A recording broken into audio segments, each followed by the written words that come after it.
Comenzamos una vez más una entrevista para hablar hoy de psicooncología, que es el tema de la entrevista de hoy, para la que tenemos con nosotros a Patricia Pradera. Patricia, muy buenas tardes y muchas gracias por estar con AEPSIS. Buenas tardes, Fernando. Encantada de estar con vosotros. Es un placer para mí. De verdad, te voy a presentar a nuestra audiencia para que conozca un poquito más en profundidad tu perfil, para que te conozca un poco mejor. Patricia Pradera es licenciada en Psicología por la Universidad CEU San Pablo de Madrid. Es especializada en psicooncología, que es el tema de hoy.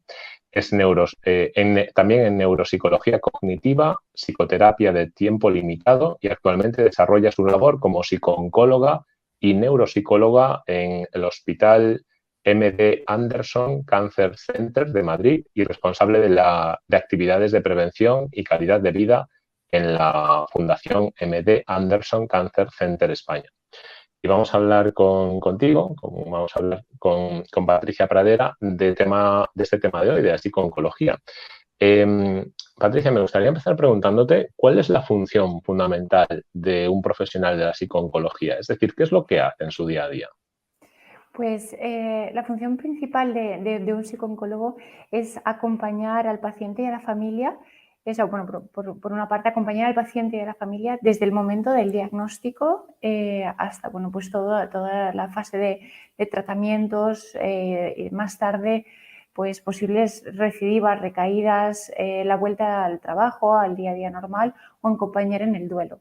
Pero también tenemos un papel fundamental en lo que es la prevención, en fomentar hábitos de vida saludables y en el trabajo con los otros compañeros profesionales sanitarios, ¿no? En habilidades de comunicación, en la prevención del burnout y después en la investigación, que a veces los psicólogos se nos ha tachado un poco de que no hacíamos tanta investigación como a lo mejor nuestros compañeros médicos y bueno, yo creo que eso a día de hoy ya no es así, pero bueno, tenemos que seguir mejorando y seguir investigando. Muy bien. En la consulta de psicología sanitaria, por ejemplo, en donde yo trabajo y atiendo pacientes con depresión, con ansiedad, con fobias, etcétera, el tema de las sesiones, o sea, una sesión normal transcurre hablando de ese problema en concreto. Pero en tu caso, con pacientes con cáncer, el tema de las sesiones, es decir, el tiempo que pasas con los pacientes, ¿es para hablar de temas vinculados con el cáncer en sí, sus efectos secundarios? ¿O las sesiones crees que son un poco diferentes a las de la consulta clínica fuera de ese ámbito? Bueno, creo que son un poco diferentes. Lo primero, el paciente oncológico en general es un paciente sano emocionalmente. O sea, acude a consulta en momentos muy puntuales, sobre todo relacionados con malestar o discapacidad física, ¿no? En los que presentan los síntomas de ansiedad, de estrés, o si ya hablamos de trastornos, hablaríamos de un trastorno adaptativo, ¿no? Pero esa es la gran diferencia, yo creo que te remarcaría respecto a lo que sería una consulta clínica. Y sí, es cierto que un aspecto fundamental del psicooncólogo es que tiene que tener ciertos conocimientos médicos sobre qué es el cáncer y qué implicaciones tiene a nivel físico los tratamientos, porque van a influir mucho en el estado emocional del paciente. Entonces, si no conocemos lo que le está ocurriendo a nivel físico, se nos escapa una parte muy importante y no podemos hacerle un tratamiento adecuado. Claro. Y desde tu perspectiva y experiencia, ¿qué habilidades consideras que debe tener un profesional que trabaje con pacientes con cáncer desde el ámbito de la psicología? Bueno, me he enumerado aquí una serie de habilidades que yo creo que son fundamentales y además, pues muchas compartimos, ¿no? con psicología, con la clínica, pero que me gustaría destacar. Lo primero es que es una psicoterapia breve, o sea que el profesional tiene que estar formado en una psicoterapia breve basada en modelos de intervención en crisis en entorno hospitalario. Eso es fundamental. Después, la escucha al enfermo, identificar sus miedos, preocupaciones acerca del proceso de la enfermedad, normalizar y legitimizar esos sentimientos del paciente, respetar el deseo de mantener esperanza, aunque a veces su situación clínica no sea buena, tener en cuenta la percepción, o sea, la sensación de pérdida de control, ¿no? que genera la enfermedad. anticipar un poco las necesidades que vaya a tener ese paciente a nivel emocional, pero a nivel también físico, ¿no? Para poder afrontarlas y desarrollar habilidades de afrontamiento. Y después ofrecerle apoyo emocional, ¿no? Eso es, digamos que para mí serían pautas o características que tiene que tener en cuenta el psicólogo que trabaja en oncología. Muy interesante. Es como que el día a día sería desarrollar esas habilidades con el paciente, ¿no? El llevarlas a cabo. Sí. No sé si nos puedes hablar de algún ejemplo concreto, de algún caso en donde a lo mejor podríamos pensar en cuando se ha tenido esa habilidad y se ha llevado a cabo, o a lo mejor lo contrario, a lo mejor has detectado algún momento tuyo de tu pasado, de algún compañero que hayas dicho, mira, aquí no se tenía esta habilidad en concreto y desde mi punto de vista pues fue una torpeza, o puedes decir, aquí haría falta actuar de otra manera diferente. ¿Recuerdas algún caso que nos pueda servir de ejemplo de alguna de estas habilidades? O sea, me estás preguntando para que enfoque bien la pregunta sobre el profesional, ¿no? O sea, no sobre Sí, el paciente. sí, eso Bueno, es. Sí. yo creo que en cuanto al profesional, como te mencionaba antes, es muy importante tener en cuenta el aspecto físico y su influencia. O sea, por ejemplo, la fatiga asociada a la enfermedad o a los tratamientos es una fatiga muy característica del cáncer, ¿vale? Podemos confundir, si no tenemos conocimiento de ello, podemos confundirlo con otra sintomatología psicológica, ¿no? Y ahí estaríamos actuando mal, porque realmente el paciente podemos confundir con que tiene un estado bajo de ánimo o es otra afectación y no es así, sino es simplemente su estado físico el que está generando esto, ¿no? Y eso hay que tenerlo en cuenta. Las habilidades de comunicación también son importantes, creo que es un aspecto clave, o sea, en cómo vamos a comunicar y sobre todo, bueno, yo trabajo codo con los profesionales médicos, yo creo que es algo que en el MD Anderson es especial y es maravilloso poderlo hacer.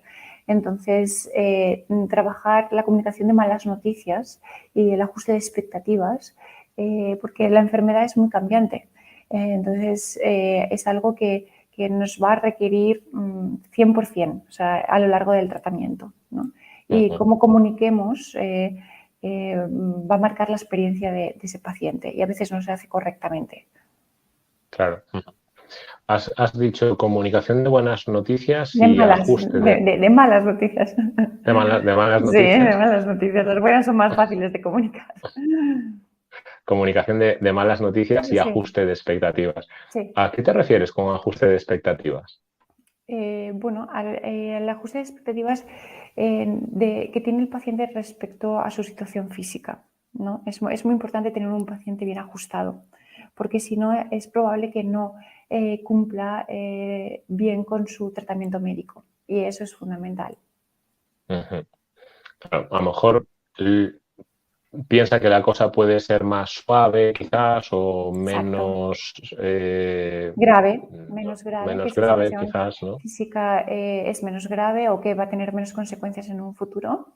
Ujú. En oncología hay pruebas médicas o tratamientos muy agresivos que generan muchos efectos secundarios y mucho malestar. Si yo pienso como paciente que mi situación física no es tan grave, pues quizá no cumplo con esas pautas o con esas pruebas o esos tratamientos porque me genera mucho malestar, ¿no? Entonces, Claro. ahí es muy importante ajustar bien al paciente a cuál es su situación actual, cuál es su situación física y trabajar con él la preparación para esas pruebas, ¿no? Ujú. Entiendo que ahí el papel del psicooncólogo entonces sería fomentar la adherencia del paciente al tratamiento médico, por Eso decirlo es así, ¿no? fundamental, eso es fundamental. Yo te cuento una anécdota así cortita, ¿no? Pero yo un tiempo estuve haciendo mi predoctorado en el Clínico San Carlos, en Madrid, y hacíamos un estudio con pacientes con cáncer de pulmón, ¿no? Que se sometían a una intervención quirúrgica. La intervención quirúrgica del cáncer de pulmón es muy agresiva y, bueno, pues puede suponer incluso, bueno, ser una recuperación postquirúrgica muy, muy compleja, ¿no? Entonces tenía un paciente bueno, pues que le preguntaba por sus hábitos de vida y no eran precisamente saludables, ¿no? Pero él lo minimizaba todo porque estaba en una fase de negación, que la negación también puede ser adaptativa en un momento dado, pero en este caso no lo era. Y entonces suponía un grave peligro para su salud pues el estado de negación que presentaba, ¿no? Entonces ahí tuvimos que trabajar mucho con él porque bueno, nos enfrentábamos a un gran reto, queríamos todos que tuviera un final feliz, pero si no ajustábamos, si no cambiábamos esos hábitos de vida que presentaba en ese momento, no, probablemente no iba a ser así, ¿no? Okay. Y ahí supuso entonces el persuadirle en esas conversaciones con ese paciente para que mejorara la adherencia al tratamiento. Sí, Es, sí, sí.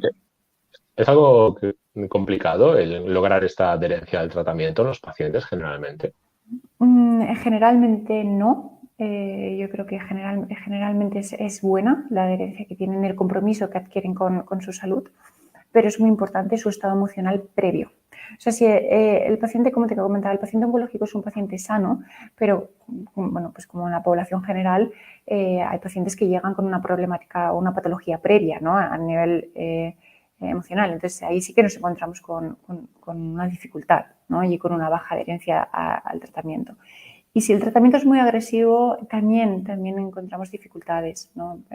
Porque al final, bueno, pues emocionalmente cuesta mucho afrontar un gran malestar físico. Sobre todo que cuesta entender que para encontrarte bien tengas que encontrarte tan mal.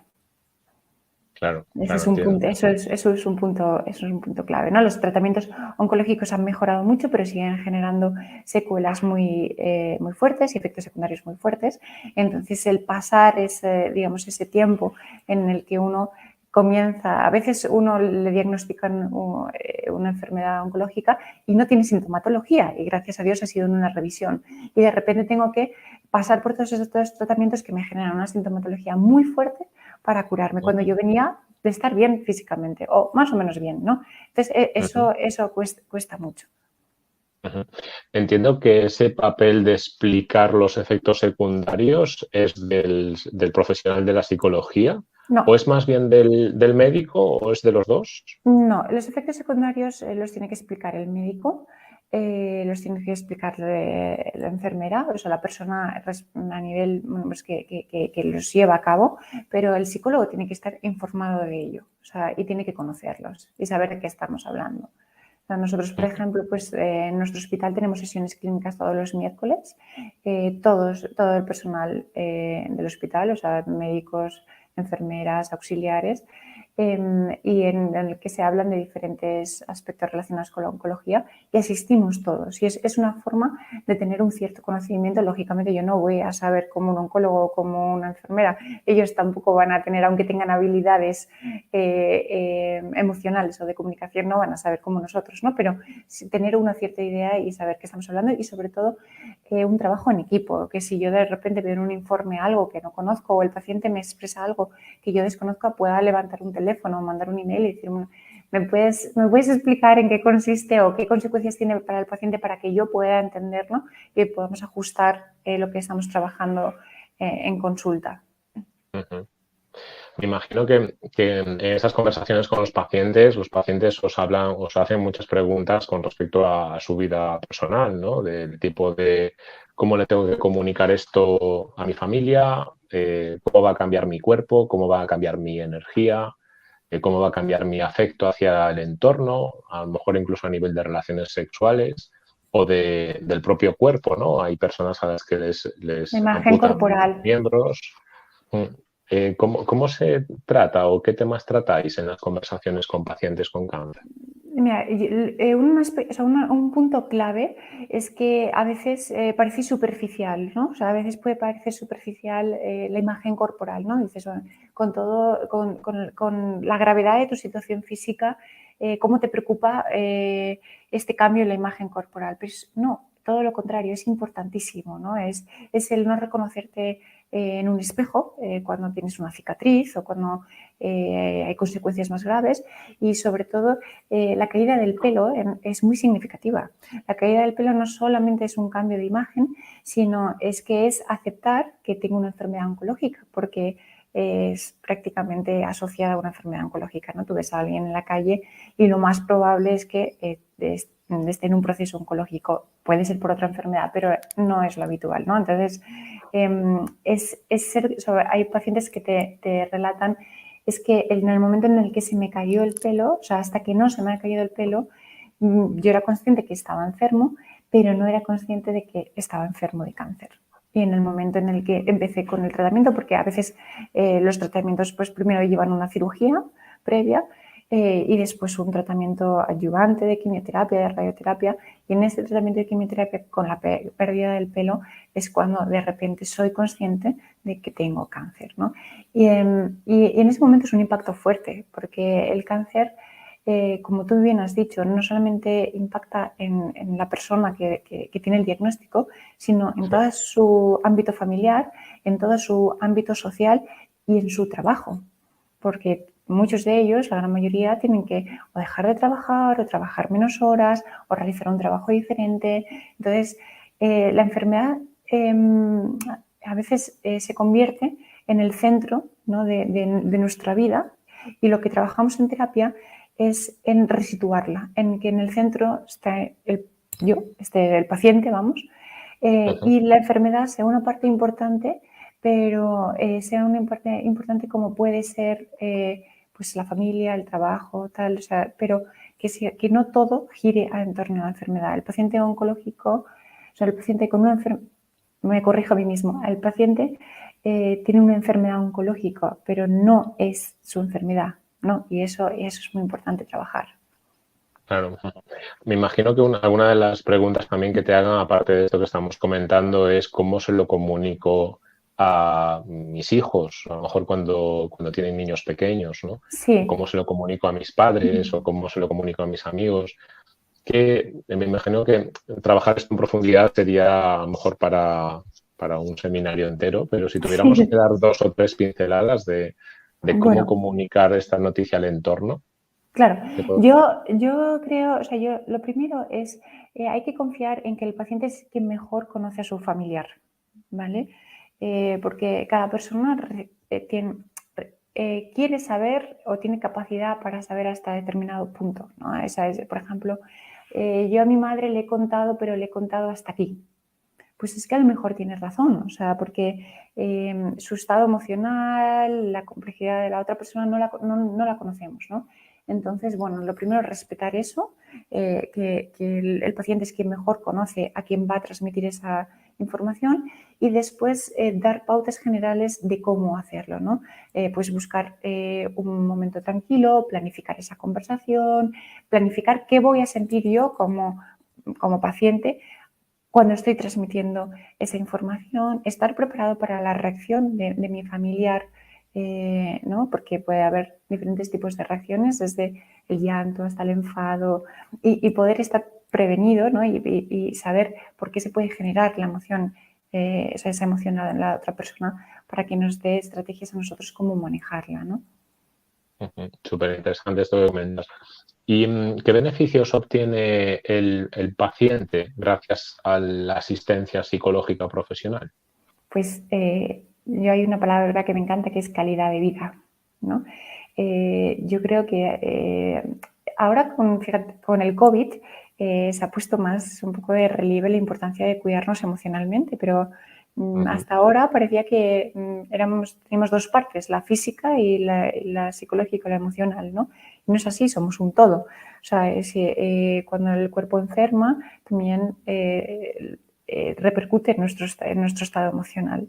El tratamiento oncológico es muy largo en general, y después, ahora mismo, gracias a Dios, en muchos diagnósticos oncológicos estamos hablando de una enfermedad crónica, no de una enfermedad mortal, pero es que significa que vamos a estar durante mucho tiempo de nuestras vidas haciendo revisiones, con lo que ello genera, con el miedo a una recidiva, con esa espada de Damocles. Entonces, lo que necesitamos es calidad de vida. O sea, que yo creo que también en medicina se está trabajando a curar, sí, por supuesto, es el objetivo número uno, pero ¿cómo curamos, ¿no? ¿Con qué calidad de vida curamos? Y eso es importantísimo. Por eso el acompañamiento emocional debe ir desde el primer minuto, porque encajar el diagnóstico a nivel emocional es difícil, es difícil y genera mucha incertidumbre y mucho miedo. Y para eso yo creo que el papel que tenemos es fundamental. Y la formación específica en psicooncología, entiendo, También, ¿no? Porque por todo lo que has claro, comentado, claro. sí, claro, yo tengo ya unos años de experiencia en la consulta clínica privada, pero me plantean, oye, Fernando, ¿te pondrías delante de un paciente con cáncer y serías capaz de darle ayuda psicológica? Y por lo que estás comentando, no es tan fácil. Tienes que tener, por una parte, has dicho, formación en el proceso de cáncer a nivel médico. Entonces, un psicólogo como yo, por ejemplo, tenemos cero formación en el proceso de cáncer. Y tienes que tener una formación, además, en todo lo que puede venir por delante. Y ya no es solo acompañamiento psicológico, ¿no? Sino que hacen falta realmente muchas más destrezas y habilidades de interacción y conocimiento que el que podamos tener los psicólogos sanitarios sin formación específica en psicooncología, ¿no? Sí, yo creo en las especializaciones. Creo que son fundamentales, ¿no? Y hay muchas cosas. Por ejemplo, dentro de la psicooncología, tú comentabas antes el aspecto de la sexualidad, ¿no? Yo no me meto ahí. Por ejemplo, nosotros tenemos una compañera en el hospital que tiene formación específica en sexología y ella trata esos aspectos, ¿no? Pero tenemos que saber cuáles son nuestros límites y no querer abarcar a todo, porque al final, cuando abarcamos todo, no lo hacemos en profundidad. Cierto, sí. Es, en definitiva, el tener una formación suficiente como para poder desempeñar estas funciones específicas, ¿no? Claro. Pues bueno, fenomenal. Me parece muy, muy interesante esto que estás comentando. Si te parece, Patricia, antes de finalizar, me gustaría recuperar alguna historia clínica concreta, no sé, de algún paciente que recuerdes que haya obtenido un beneficio específico de la asistencia psicológica o que incluso te lo haya transmitido, el por qué le ha servido esa asistencia psicológica. No sé si después de estos años, tú dices, mira, me viene a la cabeza esta persona que ha obtenido un beneficio concreto de la asistencia psicológica. Bueno, a ver, me vienen a la cabeza bastantes pacientes, ¿no? Más que un paciente en concreto, te voy a poner situaciones, ¿no? Hemos hablado del diagnóstico, de la importancia de estar en ese momento. Hemos hablado de la adherencia a los tratamientos, ¿no? Del ajuste a la enfermedad, pero también es importante hablar del proceso durante los tratamientos, o sea, donde el paciente consiguió tener una buena relación consigo mismo, con los cambios que está experimentando y con los cambios a nivel social. Por ejemplo, pacientes que tienen dificultades con la quimioterapia para comer, ¿no? Y que han perdido todo ese plano social, bueno, pues que enseñemos a desarrollar habilidades y a recuperar actividades de otra forma en la que poder relacionarse socialmente. Y después hay dos momentos que para mí también son muy importantes, que es los cuidados paliativos, o sea, cuando el enfermo está a final de la vida, que pueda despedirse emocionalmente lo más tranquilo posible dentro de la dificultad de la situación, que pueda tener una despedida de los familiares, de sus seres queridos. Eso es fundamental y bueno, pues ahí sí que pues recuerdo pacientes que han trabajado mucho durante todo el proceso a nivel emocional, que por desgracia pues no han acabado como nos gustaría y que han podido hacer esa transición desde la mayor serenidad posible. Y eso es algo, bueno, pues absolutamente para mí primordial. Y después, tanto para los pacientes como para los familiares, que tienen que hacer esa despedida. Claro. Y después el acompañamiento al día a día, porque poco se habla de los supervivientes. Nosotros ahora desde, bueno, MD Anderson Madrid es la única filial de MD Anderson Houston, que es el hospital número 1 oncológico a nivel mundial, vamos. y ellos tienen un programa desde hace años dirigidos a supervivientes, porque hemos estado muy centrados en el proceso de enfermedad, pero ¿qué pasa con los pacientes que han superado sus tratamientos y todo, pero que su vida ya no es igual que antes, porque tienen ciertas limitaciones o porque tienen que afrontar determinadas pruebas, ¿no? Entonces, eso también es fundamental. Recuerdo pues, una paciente que en su caso era madre joven, había sufrido un sarcoma con amputación de parte del músculo de una pierna. Justo además estaba fuera de su ciudad, o sea, no era de Madrid, se acababan de mudar por el trabajo de su marido y bueno, pues ella acudió una vez había finalizado todo el tratamiento, pues primero porque le costaba, digamos, aceptar su nueva imagen corporal y después, ¿cómo empiezo de nuevo? Ahora esta es una nueva vida, ¿no? Entonces, es, como decimos ahora después del COVID, ¿no? La nueva normalidad, la nueva etapa, ¿no? Pues acompañar ahí. Tenemos mucha labor, como ves, Fernando, mucho trabajo y muchas áreas en las que desarrollar todos nuestros conocimientos. Yo aprovecho nuestra entrevista para pedir un poco más de asistencia psicológica, psicólogos en los hospitales, que hay pocos, hay muy pocos, ¿no? Tenemos compañeros de las unidades de psiquiatría, psicólogos clínicos, PIRS, que están en hospitales, pero bueno, hay poco con especialidad en psico-oncología. Normalmente a través de fundaciones como la Caixa o programas como la ECC, pero no dan toda la cabida que tendríamos que tener porque de verdad es que es un problema que cada vez se demanda más, cada vez se demanda más y que es fundamental para los pacientes y para las familias.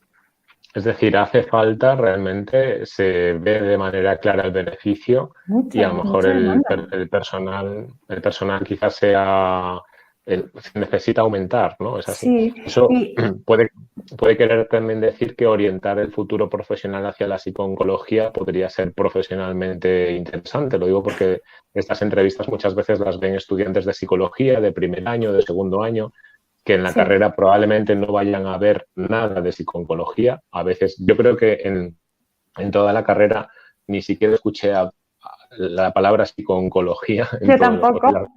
Bueno, yo al final, en mi cuarto de carrera, yo ya empecé a hacer prácticas en el Hospital de Montepríncipe, en oncología infantil, y después en cuidados paliativos en Tres Cantos. O sea, yo estaba muy orientada, también te digo, por una cuestión personal, pues porque bueno, pues a nivel personal me había tocado de cerca y conocía este área.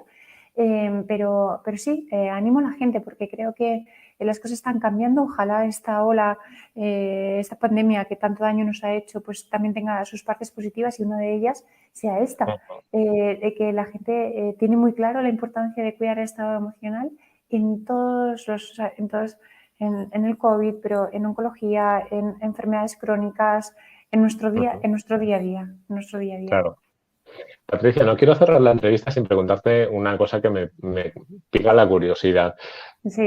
Los psicólogos parece que no conocemos muy bien el papel de los psico-oncólogos, por lo que estamos comentando ahora, ¿no? Porque en la carrera o se ve poco o se ve nada. Pero me gustaría preguntarte, ¿el resto de profesionales nos integra dentro del equipo sanitario? Es decir, ¿te sientes integrada en tu trabajo en el día a día por médicos, enfermeras, auxiliares? ¿Te ven como una figura más igual que el resto? Pues voy a ser un poco incendiaria a tu pregunta, Fernando. Pero mira, yo tengo la suerte que en MD Anderson, es lo que te decía, trabajamos codo con codo y estamos totalmente integrados, o sea, absolutamente integrados. Y es maravilloso trabajar así. En el resto he estado en varios hospitales, como te decía, y siempre he tenido muy buenas experiencias con compañeros de enfermería, con el equipo de oncología, muy bien recibidos. De hecho, una demanda a veces difícil de cubrir. Pero hemos tenido, mi experiencia, he tenido problemas o dificultades con los compañeros PIR. Ok. Porque a veces nos boicoteamos nosotros mismos en vez de luchar todos juntos. Ah, Sí, y entonces yo creo que en psicología nos falta eso, unirnos, saber que cada uno tiene una especialidad diferente, que lo que ujú, haces tú, tus conocimientos no los tengo yo, y que lejos de ser competidores, lo que tenemos es que complementarnos y saber cuáles son mis límites y si mi límite pues está hasta aquí, pues te llamo porque tú sí que puedes dar un buen servicio, ¿no? Dejar los egos atrás. Para mí eso es fundamental. ujú. Muy bien, perfecto. Pues Patricia, lo dejamos entonces por hoy. Te agradezco muchísimo tu tiempo, el que hayas Gracias compartido a con la Asociación vosotros. Española de Psicología Sanitaria tus conocimientos y experiencia.